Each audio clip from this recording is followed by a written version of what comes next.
kasih sebelumnya Bu karena udah diberi waktu untuk rencana hari ini kita mau ngobrol Bu tentang bagaimana Ibu ketika mengambil sebuah keputusan yang berkaitan dengan dilema etika.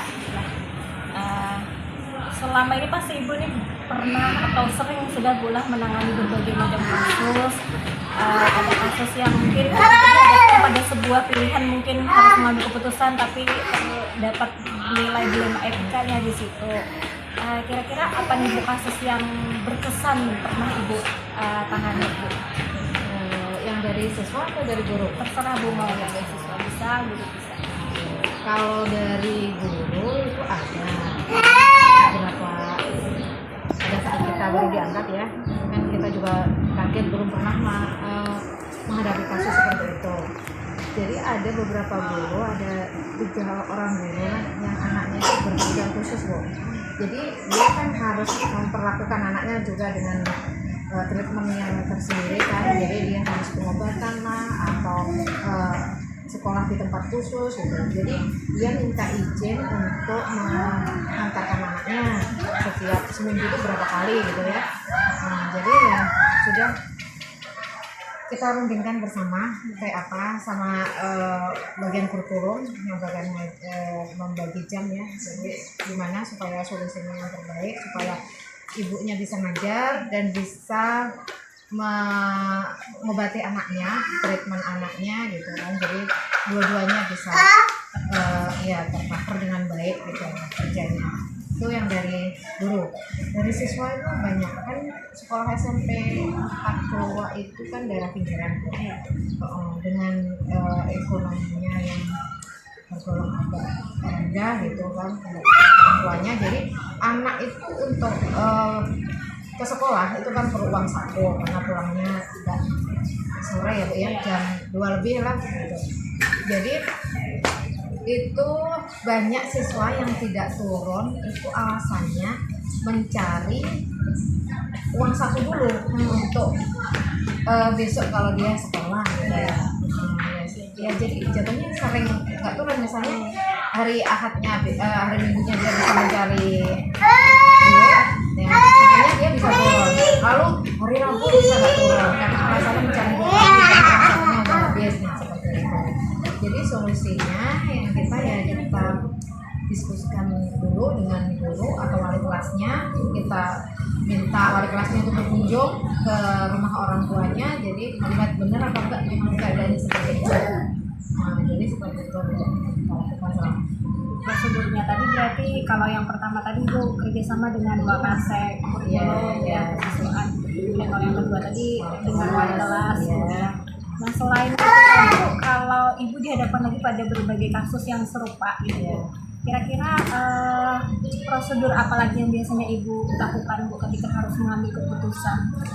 Yang hal yang sama, masalah yang sama dengan kasus-kasus yang seperti dilema etika tadi Bu. Biasanya kita konsultasi sama komite sekolah, kita kan komite yang orang-orang situ juga yang tahu persis bagaimana keadaan orang tua dan anaknya di rumah gitu kan. Jadi ya kita kerjasama, kita berunding, musyawarah lah, cari solusi yang tepat bersama wakil kepala sekolah dan guru-guru yang lain, wali kelasnya kan. Jadi supaya masalah ini teratasi dengan baik, siswa tidak putus sekolah. Kemudian Bu, kalau misalnya Ibu dihadapkan pada permasalahan seperti itu tadi Bu, Ibu kira-kira langsung langkah yang Ibu lakukan tuh langsung ditindak di tempat Ibu ketika ada permasalahan, atau Ibu mempunyai jadwal tersendiri Bu untuk menyelesaikan permasalahan? Kalau langsung juga enggak, tapi kalau menanganinya terlalu lama juga enggak. Jadi kita kan ada proses berpikir dulu, ya pikirkan dulu bagaimana solusi yang terbaik gitu, dengar sana sini ya kan. Jadi seperti itu. Jadi supaya kita nggak salah langkah. Jadi tergantung situasinya Bu lah, tergantung kondisinya. Kemudian yang biasanya menjadi tantangan buat Ibu ketika harus memutuskan apakah memilih A atau B, yang menjadi tantangan terbesar buat Ibu tuh apa Bu? Tantangannya itu ya resikonya itu besar yang mana. Jadi kita timbang-timbang dulu lah. Kalau kita mengambil keputusan yang A risikonya lebih besar nih, kita nggak ambil dong. Jadi cari alternatif lain ya. Jadi misalnya pakai yang alternatif B, yang ini agak minim nih risikonya, jadi itu yang kita ambil dong. Jadi semuanya perlu dipertimbangkan lah dengan Jadi baik. nggak langsung diputuskan harus begini, boleh harus ada pertimbangan ini dan itu dulu. Dengar sana sini lah dulu dari guru-guru kan, kita kan sebagai kepala sekolah kan nggak tahu persis bagaimana siswa di kelas atau seperti apa ya, masalah yang dihadapi, latar belakangnya gimana gitu. Jadi yang lebih tahu adalah guru dan wali kelasnya. Kemudian kalau hal yang efektif menurut Ibu ketika Ibu harus memutuskan sebuah keputusan yang menurut Ibu dilema untuk diputuskan, yang efektif menurut Ibu dilakukan itu apa? Yang efektif ya kita panggil yang anak, kalau siswa yang bermasalah kita panggil siswanya. Kalau guru yang bermasalah kita panggil gurunya, maunya seperti apa supaya masalahnya ini selesai, maunya seperti apa. Jadi tidak merugikan sekolah, tidak merugikan masa depan untuk siswanya, gurunya tidak merugikan juga jam mengajarnya. Jadi maunya seperti apa, yang terbaik yang bisa dilakukan seperti itu. Seandainya siswanya nih belum selesai juga masalahnya, Bu, kemudian apalagi langkah Ibu? Di siswa nih belum nih, kita udah panggil siswa, kemudian masalahnya masih berlanjut, kira-kira langkah apa lagi, Bu? Orang tuanya, kita beritahu kepada orang tuanya. Kalau perlu kan kita beri surat pemanggilan kepada orang tuanya, kita diskusikan secara bersama sampai kita mencari ketemu jalan keluarnya yang terbaik seperti apa gitu. Yes. Terus nih Bu, kalau tadi berhadapan dengan situasi seperti itu, biasanya Ibu adakah Bu orang atau faktor yang biasanya mendukung Ibu dalam mengambil keputusan? Mungkin Ibu bisa mungkin konsultasi ke seseorang, mungkin atau faktor lain selain orang. Yang pasti kan kita kan ada pengawas, ada atasan kita. Nah, pengawas sekolah, pengawas pembina itu kan biasanya secara reguler itu datang ke sekolah. Nah, itu kita konsultasi sama beliau. Jadi yang menurut beliau seperti apa kalau menghadapi masalah seperti ini. Sebelum jadi pengawas kan jadi kepala sekolah juga, jadi kan banyak pengalaman gitu. Dan mungkin ada pernah menghadapi hal yang serupa gitu. Jadi kita sharing lah. Berarti tadi melibatkan pertama siswanya dulu, bila kemudian orang tua, bisa komite, dan kemudian ke pengawas, Bu, ya. Jadi semua pihak yang mendukung yang dilibatkan. Dalam pengalaman Ibu nih, Bu, pernahkah ketika Ibu sudah memutuskan sesuatu, kemudian Ibu berpikir, di kemudian hari berpikir, benarkah keputusan yang sudah saya ambil? Pernahkah Bu merasa galau atau bimbang dengan keputusan yang sudah Ibu putuskan? Ya sebagai manusia biasa juga pernah lah. Kalau malam hari gitu kan, kira-kira kayak apa ya ini, ada menimbulkan masalah baru apa enggak gitu kan. Tapi kita sebagai pemimpin itu ya harus percaya diri gitu aja lah ya. Pokoknya cari, kalau misalnya ada masalah yang baru ya kita hadapi aja. Karena memang nggak bisa kita mulus terus kan, kita pasti ada efek samping yang ditimbulkan kan, kayak itu biasa, itu masalah biasa.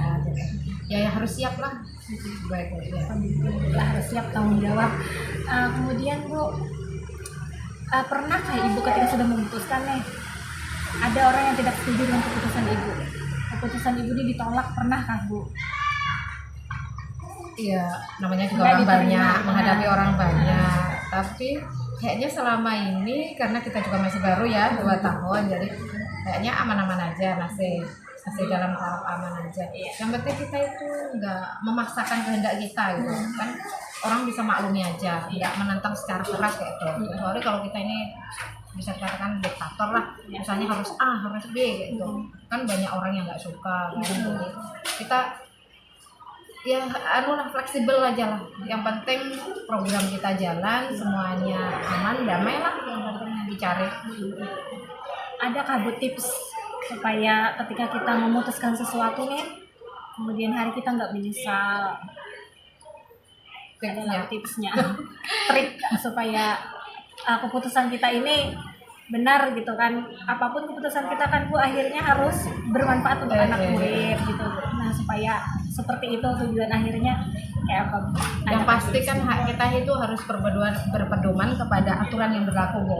Kita nggak boleh keluar dari rel yang ditentukan oleh pemerintah ya kan, terutama kalau kita ini kan dinas pendidikannya ya.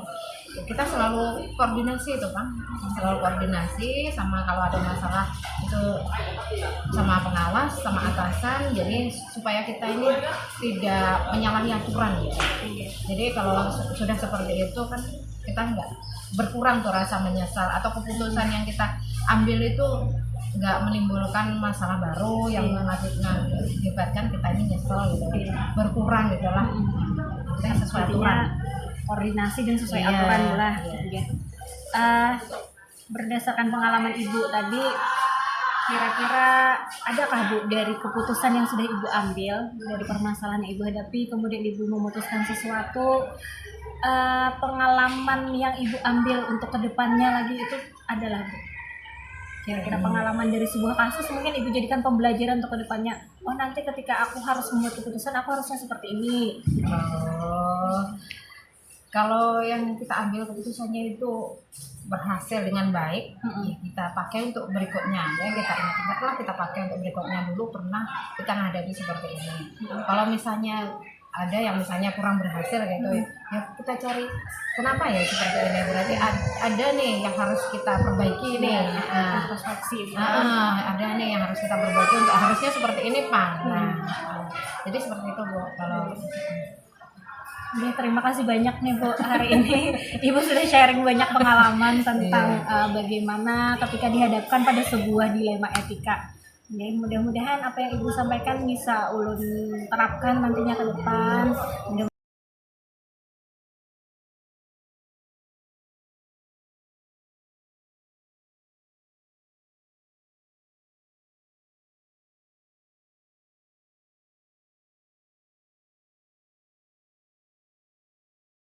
Assalamualaikum warahmatullahi wabarakatuh.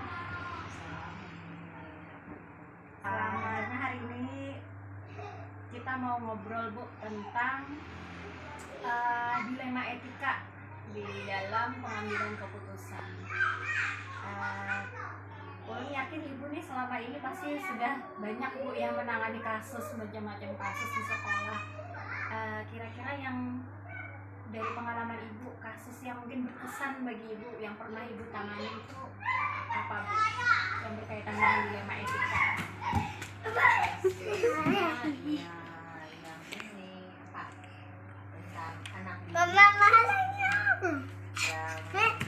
mana lain dari yang lain. Biasanya kan kalau ada Pak, anak didik nih standar aja sesuai umur tentunya, cuma ada satu yang lain dari yang lain, tipenya lebih ke arah temperamen. Bisa ngamuk gitu nggak Bu? Bisa emosinya itu bisa ada terkontrol dan juga bisa marah, susah untuk dibujuk lagi. Jadi ini masalah kalau akademiknya kayak gimana Bu? Kalau untuk di KPP pencapaiannya cuma itu apa,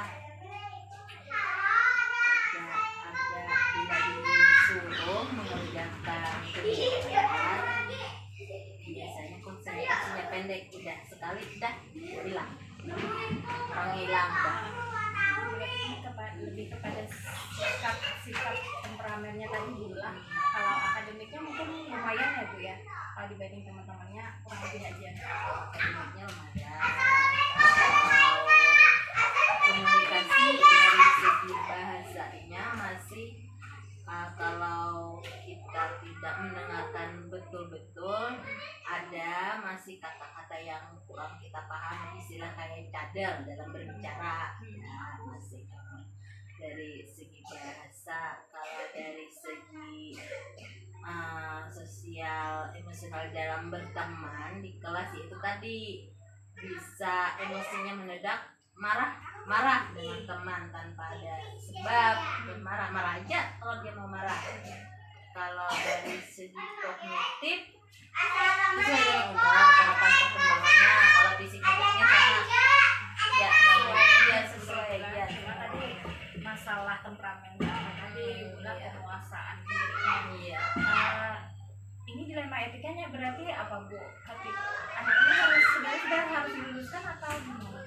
Masih belum, masih di kelompok A. Dengan orang tuanya gimana Bu? Sudah komunikasi? Kalau untuk orang tuanya kemarin sempat dikasih tahu sama mamanya, ya Bu memang begitu, kalau di rumah ya lihat aja, nggak usah nggak usah dihiraukan. Menghadapi permasalahan seperti ini biasanya langkah yang Ibu ambil seperti apa Bu? Misalnya itu kayak kasusnya kemarin dia pernah ngangkat batu yang agak gede diangkat mau dilempar ke temannya, saking marahnya ketahuan, saya buang, ambil batu di tangannya, habis itu anaknya kita rangkum, kita peluk, ngamuk, jadi peluk sampai seerat-eratnya dipegang, muka gurunya dikakar, nih perutnya ditinjuk, gurunya ditinjuk, kaki di ini, ditendang-tendangnya, tangan di ini, pokoknya ada diam, tangan kakinya ada diam, sampai berapa menit ya, gitu, reda itunya, ada sekitar hampir 10 menit menunggu reda, orangnya Teriak nangis tuh. enggak teriak nangis,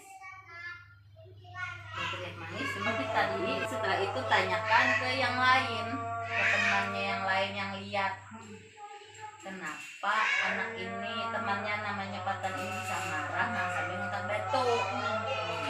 Ditanyakan ke yang lain, ada yang melihat itu Nabu yang namanya Ais kan yang mau dilemparnya.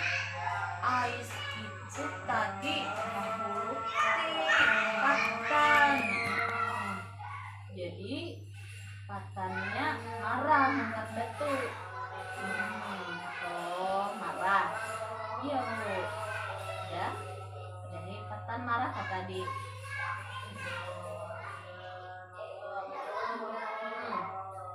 Iya main sama ya. Berarti dia ini sebenarnya emosinya keluar ketika dia memicu, bukan? Iya ada pemicu nilainya, tapi bisa juga dia anak ini duluan yang jahil, bisa. Namanya anak-anak bisa. Cuman masalahnya ini dia ini ndak satu orang lawannya, ada lagi anaknya lagi yang lain lagi namanya sama bisa juga lawan sama temannya itu. Jadi di anak itu kalau kami menilai kan ditanyakan lagi ke mamanya, memang anaknya begitu, karena faktor ini mamanya hamil, mungkin perhatian ya, cari perhatiannya siapa di rumah kurang, mamanya kan udah berani di rumahnya beranak, tendang bisa membahayakan. Jadi tadi ketika masalah seperti si Patam tadi dirangkul Bu ya, habis itu ditenangkan, minum, baru dicari akar permasalahannya. Nah, kira-kira ketika Ibu nih menghadapi permasalahan yang berhubungan dengan dilema etika, biasanya Ibu itu langsung diselesaikan di tempat kah ketika ada permasalahan, atau Ibu punya jadwal tersendiri? Biasanya kalau ada yang kasus seperti itu, kalau kita gurunya melihat sendiri langsung selesaikan. Bila dia membalas, ibu melihat kamu yang duluan ganggu teman, jadi kalau temannya sakit berarti kalau kamu udah mau sakit berarti teman sama udah mau sakit, jadi selesai di situ. Kalau bisa ditindak langsung Bu ya, ditindak langsung. Dari tadi kebanyakan Ibu menindak sendiri atau memang ada bantuan dari orang misalnya, atau mungkin ada faktor lain yang membantu ibu ketika ibu harus mengambil keputusan? Enggak, karena guru yang ada di sekolah nggak ada yang berani nangkap anaknya gagal loh. Ya, ada yang berani. Jadi ibu sendiri yang mengambil keputusan. Ibu ketika harus ngambil keputusan, biasanya ibu pernahkah mendapat penolakan, entah itu dari orang tuanya atau mungkin dari anaknya? Oh, itu kalau keputusan untuk yang masalah tentang peserta didik anak itu biasanya jarang ada yang komen orang tuanya, selama itu betul dan ya sesuai sama orang tua juga pasti tahu.